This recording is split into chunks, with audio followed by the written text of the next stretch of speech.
how much bull can the world put up with before nature just breaks? How much illusion can the world suffer before nature just snaps in half? Yeah. It could be any minute. It could. It might be happening as we sit here. That's why I just moved from LA. So. Yeah, yeah. So the idea of freedom of expression, and I believe that that there's this agenda in mainstream media, and I think it's fairly easy to back this up, to keep people stupid, docile, and apathetic, and therefore the elite who own these corporations and the families that own the corporations, even fewer people, their agenda is to keep us stupid and apathetic. That's why I love public access, and again, thanks for having me on. Oh, thank you for coming on. Reasonable people don't write letters. Reasonable people have lives.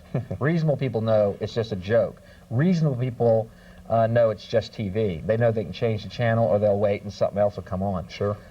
See, reasonable people don't get it active. It's these minorities, these fundamentalists who are totally organized, and they are a minority, and who are the ones trying to set this agenda for America. And but come to find out, Dave, you know, I guess 14 million was his price. You know what I mean? Everyone has a price, they say. Oh, man. Luckily, I don't have any money, so it doesn't. I have no price. It's about to be history. Robertson's the one to watch because he every night gleefully plots out Armageddon to you, like a kid explaining what he's going to get for Christmas to his other friends. And then, after Israel gets rid of the Palestinians, there's going to be nuclear war. God, Pat, I think you got a Woody, dude. You know what's funny about Pat when he ran for president, and I don't mean to, you're probably going, gee, Bill, why did I show? Pat for president. But the only state he won was Oklahoma in the primaries, which I find very perfect. Yeah. Actually, because Oklahoma looked at all the candidates and went, this fundamentalist, right-wing, Armageddon-preaching talk show host is the man who best represents us. And it is, you know, it's understandable when you realize that if the world does end, Oklahoma will remain virtually unchanged. So it's natural they would pick him.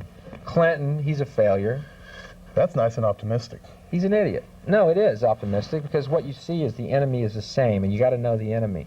I knew he was a failure when he bombed Iraq with 22 cruise missiles for the alleged, here they are again, no proof, no evidence, assassination attempt against George Bush. We sent 22 cruise missiles in retaliation. I think that was a little overdone. We killed 6 innocent people. What we should have done, again a suggestion, is embarrassed the Iraqis. How? We should have assassinated Bush and said, that's how you do it, towelhead, don't mess with us. And you see, if Bush had died, there would have been no loss of innocent life at all. See, again, I can solve anything. Man, you got it, It's the glasses, dude. It's got to be the glasses. I think social criticism is much needed in America, and unfortunately, it's like Noam Chomsky said, the emperor wears no clothes, but he doesn't like to be told it. Those emperors. That's a good way, yeah. There is a huge audience of disenfranchised people who look at mainstream entertainment and pull their hair out, other than an exception of a few shows. The 90% of it is puerile scat propaganda from the corporations to make us stupid. And when I go to the colleges, the few that I played here, the reaction is really exciting. And as far as the smoking and encouraging me, I appreciate it, Satan. Thanks for calling. I don't look outside myself for answers. I kind of feel like everyone has a voice of reason inside them, and I believe that's been quelled to a large degree by our multimedia society that we live in. But anything that defies my voice of reason comes out, and you hold it up to the light of reason. That's the premise. And then you start nailing it, and those are the jokes, until what's left is a laughter, I think, of recognition of a truth. If that's not arcane and metaphysical enough for you, put on the special glasses. I'm sorry, I just did mushrooms in Fredericksburg about 3 months ago. And I had my third eye squeegeed. HBO didn't censor me, and I got to give them credit for that. But Mort Saul, there's a great documentary I saw on Mort Saul on PBS, and it seems to be. Did you fall over? No, I'm here. I just passed out. There's a great documentary on him, and he seems kind of at peace with himself. And in a way, I don't want to get too esoteric, but I'm kind of at peace with myself as well. I don't really care anymore. There are venues and there are avenues, but they are not going to be mainstream. But that's why I love public access. That's why England has opened up for me, and HBO was nice enough not to edit anything except due to time constraints. And I think there's a change coming up, man. You can't put out puerile crap 24 hours because eventually there's going to be chaos in the streets, which there already is. Yeah. Because people are frustrated not having their voice of reason confirmed. And everyone has that voice of reason that goes, this is bull, man. What I'm watching is bull. And yet, the media does not confirm it. So after a while, people begin to think they're insane. And that's the bummer about it. But that's why I love non-mainstream stuff, because you actually hear honest emotions. And that's what you won't hear on mainstream TV ever, is honest emotions. Well, my take on any of the foreign affairs of the U.S. government is at best cynical and completely doubtful that their motives or our motives are anything other than the elite maintaining the status quo. As far as the Palestinians specifically, you know, they were there, they need their land, and Israel is a satellite of this country. We sell them nuclear weapons, and you can just imagine what kind of deal the Palestinians are going to get. Yeah. And as far as the other Somalia and Haiti, what we're doing is spreading democracy at gunpoint. In other words... Well, they'll have health care at least. Well, they're going to need it because McDonald's is going in first.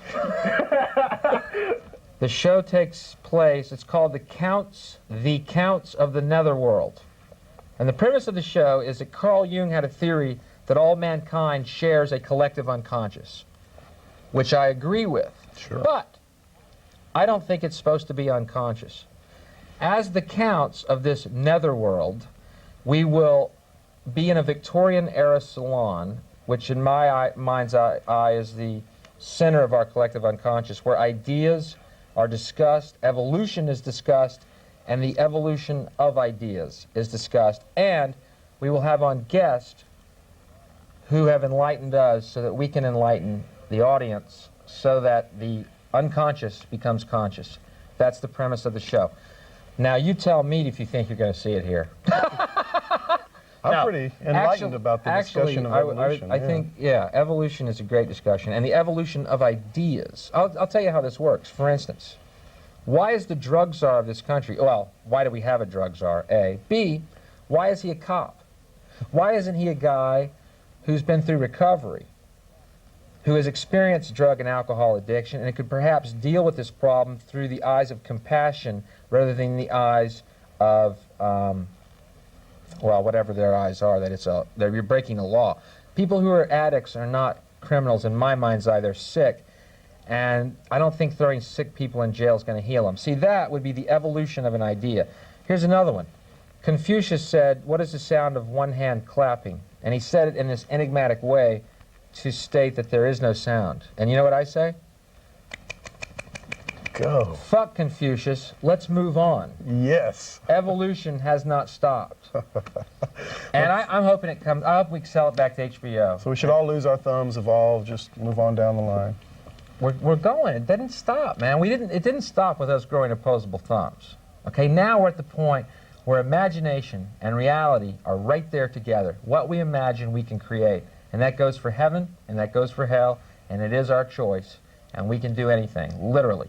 But that is the theme of our show, and I hopefully HBO will air it, because I think it'd be another great feather in their cap, along with Larry Sanders' show, which I think is absolutely hilarious. Good deal. Well, for as far as the Letterman deal went, again, the material I had prepared was approved and reapproved by a segment producer. I performed the show on October 9th, Friday. The show was filmed and taped.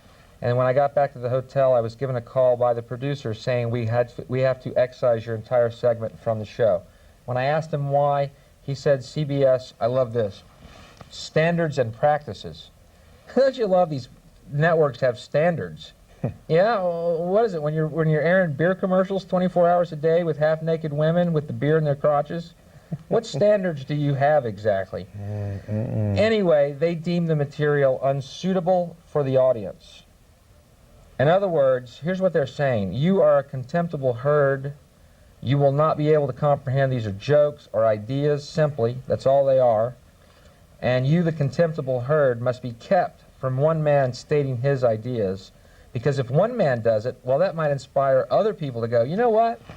I have some interesting ideas too, which I've never had confirmed. But I'm not afraid to state them anymore. They want you to be a docile, apathetic herd of consumers, of corporate products. That's what happened on Letterman. No sour grapes on my part. Again, I think it's rather a badge of honor. On the very same stage, Elvis was censored from the waist down. I was censored entirely, or at least from the neck up. The important part. And America continues to be the land of freedom. Don't you forget that. Yeah. As long as you got the money to buy it. As long as you got the money. Yeah. Your hair looks a little bit different, though. You have like a butt cut now. What's up with that? This is, believe it or not, It's like you have like a part right in the middle. I don't plan this. This is a really bad hair day, and Yeah. I can't do a thing about it. Yeah, you might want to fix it now because it looks worse. Well, I appreciate you bringing it up, and I'm not at all self-conscious. Watch out, man. Thanks for the input, man. I'm glad you care about the hair here. It's a really nice thing. So what do you prefer, your bearded motif here, or do you like clean shaven? I like the beard. I'm going through a Rasputin stage in my life right now. As long as there's villages and women who can be excited by goat men, I'm willing to travel. Goat men with cigarettes. Goat men with cigarettes. Actually, the day we went out to Waco was 7 days into the siege. And what I find fascinating, and I'll try and make this brief. I know that little kid wants me to shut up, and I do too, because I don't even know what I'm talking about. The footage that's been running on Access about the Waco debacle, and I don't know how many of y'all have seen it. Apparently it runs quite often here. But what it shows, and I've seen it very clearly, and if it's an actual representation, is what you see is a Bradley tank shooting fire into the compound, which is exactly what is against the party line, which is that they shot tear gas into the compound, and the Branch Davidians started the fire. Now what this implies is, A, if in fact this footage is real, and we're about to show it for you, A, the FBI, the ATF, Janet Reno, up to Clinton are liars and murderers, and if they had any honor whatsoever, they would commit harikari if they were true human beings. And B, the real implication is why no mainstream media has picked up on this footage and thought that it was news. This tells you something about America and the state of freedom that you live under. And on that happy note, I'll see you tomorrow at the Laugh Stop. Yeah, right. Well, let's take a little look at that footage. For all you people who haven't seen it on Access, if you look real close, you should see some flames of interest here, I do believe. That's the Bradley tank. Now watch it come out. Flames coming from the turret. Do you see that? Pretty Let's see it again. The Bradley tank comes out. Flames. Gee, is that fire, Bill? It looks like fire to me. I don't know. So let me, the implications of this, I mean, just ponder that. Every mainstream media news source told us that they launched tear gas in order to convince the moms and the kids to get out. This, meanwhile, as you can see, they're destroying the compound which the kids were inside of. How they knew that they weren't going to run a kid over, I don't know. Anyway, God, I wish we could take these callers, man. You want to take these callers? Yeah. But anyway, let's think of what that implies. The fact that no one has picked up on this news story except public access, A, and B, that the ATF and FBI are liars and murderers, and if they had any honor, if they were truly human beings, they would commit suicide and explain their role in this murder and mass murder of innocent children and women. Yeah. I'm sure why it's not newsworthy, you tell me. You call me and tell me why that's not on the news. We have the right to believe what, do what they tell us. That's it. That's it. But that's not true. That's what they want you to think is true. The reality is, we are the fucking government. We are the fucking people. And can I say fuck? Sure. All I want for Christmas is my two front teeth. Fuck. We are the fucking government, and I think there's going to be a change. We might go through hell for a couple more years because these fundamentalist Christians are fucking doing their agenda, and they're very organized. But the reality is the majority of people are fucking reasonable and fucking intelligent, and we don't have a fucking voice, and fuck them. I'll be the voice, at least for my little part. Cool. That's cool. Well, you speak for me, that's for sure. You know, I agree with you pretty much all the way around. And, you know, they're not bullshit. I like the singer, Zach De La Rocha. Yeah, He has the best grunt, doesn't he? Ugh! That guy can grunt, man. Rage Against the Machine, let me understand this right. Their main message is killing people. No, it's talking about people who kill people in the name of Christianity, I believe. Again, they have a message about bullshit A and why not peace B. Well, But Can I anyway, leave now? yeah, you can leave now. Bro. He's out of here, Thanks a man. lot. And don't forget, cancel Where's my tomorrow at agent? Last Stop, I right? got a check, right? Yeah.